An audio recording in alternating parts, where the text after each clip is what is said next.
Ayan, good morning. Dito ako sa Narrows. Ito yung mga fishing spot dito sa Manitoba. So ayan nag-start na mag-froze yung lake. Baba tayo. Tingnan natin.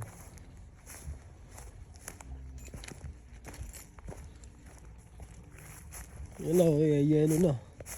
Umaangat na tong ice. Tinutulak ko ng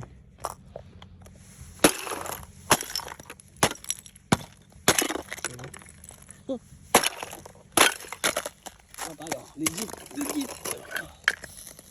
Oo, sige. Agis natin. Frozen na. Agis natin.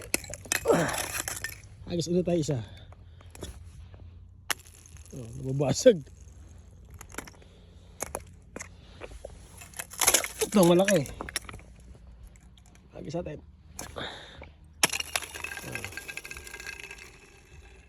Frozen na siya.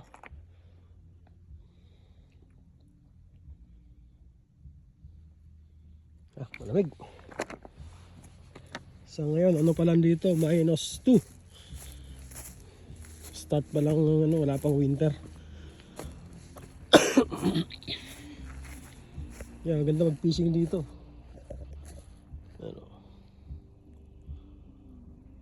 Yan sa gitna, pa? Tubig pa yung gitna. Hindi pa napo-froze. Pero ito sa gilid, frozen na. Pero delikado pa yan. Pag tumapa ka dyan, lulubog ka pa dyan. Sakyan ko. Alright.